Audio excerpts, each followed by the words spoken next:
KFAB's Morning News.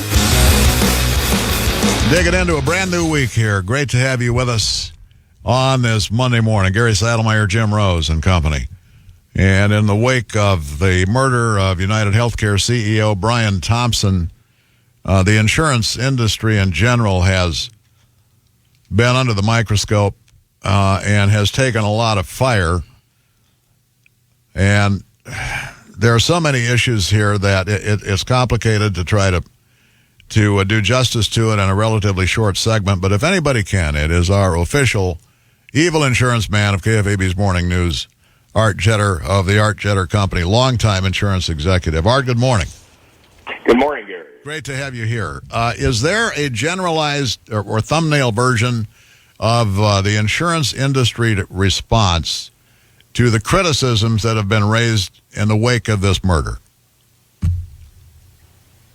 Well, I don't know if I speak for the entire industry, but I hope we can agree that there's absolutely no justification for murder. People who think a statement are themselves creating a problem. I just ask if they were able to look in the heart of the victim, or they just make an assumption. I've met many CEOs over my years in the business, and I've heard more than one say something like, my objective is to provide more value to our policyholders. So I think it's a very sad state of affairs when people try and justify this sort of thing. There's no question about it. And the sad fact is, of course, that we can't all agree that the murder wasn't justified. I would hope that in this country there's an overwhelming majority of people that would agree to that. Yes, sir. You know, one of the things that, and Art and I have chatted about this before, one of the things that gets lost, and I'm not going to claim to be an expert in anything, and I'm not saying the insurance industry is blameless, but you never hear, you certainly don't hear it in this case, about the providers, the hospitals, the medical associations, the doctors, and so forth, and the costs that you see on your bill when you have some kind of medical procedure or inpatient visit or whatever. It is enormously expensive. That part never gets mentioned, Art. No. But we all want our health insurance companies, our health insurance plans to pay for our costs, or for our healthcare costs at the lowest possible cost to us, the lowest premiums. And we don't want our premiums to be any higher than necessary. But I would like to say, we've heard about the denial rates of claims. Yep. I looked into that particular company, and their denial rate is not as high as being reported. And what's interesting is they pay 80% of their claims when submitted, 87%. And of the remaining 13%, only 1% are denied due to clinical reasons. The other 12% are due to administrative errors or missing information or duplicates or non-covered services. And, I've been asked more than once, what's a non-covered service? So I'll give you an example.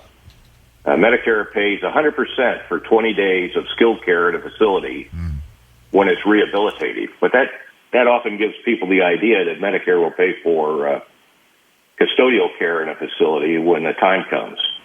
When someone can no longer dress or feed themselves, that sort of thing. But Medicare pays for skilled rehabilitative care and does not pay for custodial care. So when those claims come in, that would be an example of a non-covered service. I just say that if you want insurance that pays for long-term custodial care, you need to buy long-term care insurance. But that would be an example of a non-covered expense. Yeah. I know this.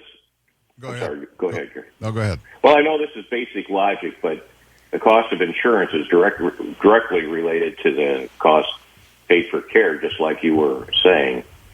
And so people who buy insurance, who pay for insurance, don't want their insurance plan to pay for things that aren't supposed to be covered. And so there has to be some sort of review process. We don't want our health insurance to be subjected to scams or fraud or waste or abuse. And when insurance plans find those,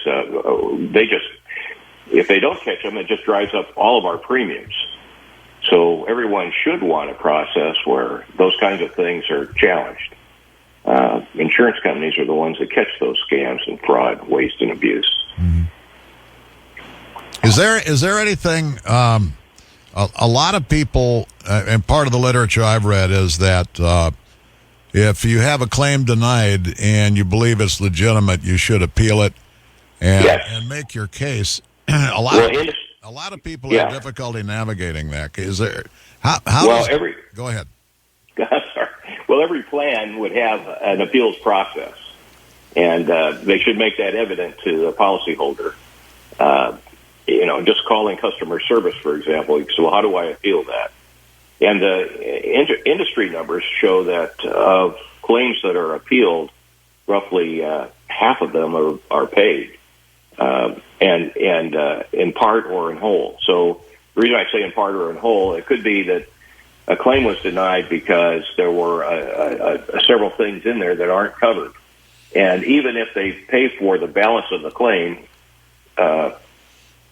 the ones that aren't covered are considered a denial. So that goes in the statistics.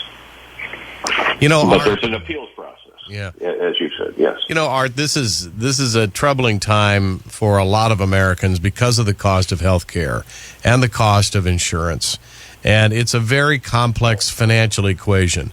But at this point in time, this is the kind of thing that drives momentum for a single-payer system that is, quite frankly, very popular around the world. In your view, what is the current state of health insurance in this country, and what do you see 5 to 10 years from now? Well, I don't know what will happen 5 to 10 years from now. I think I prefer the program we have now because I've been in a lot of countries that have a socialized program and single-payer style health insurance, but name of the country, and I'll tell you why I am concerned about that sort of a program. Many will have a single-payer plan, but you can still go outside the system. Like in Great Britain, you can.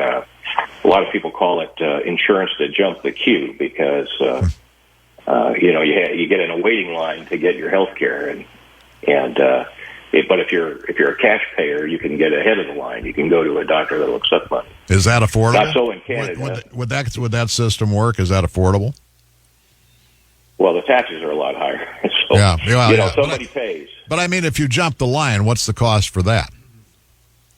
I guess is the question. In other words, do you have to be loaded in order to afford that to jump the line? Well, yeah. If you're going to pay yourself, it's quite expensive. Yeah. But if you buy private insurance to jump the queue, that's reasonable. Yeah. I have family in Guatemala, and they have a single payer system, except it isn't. Yeah. You buy insurance to go to a different facility, a private facility, and get a different style of care, and you get it immediately. Lots there. I wish we had a longer discussion, but I appreciate your input always, Art.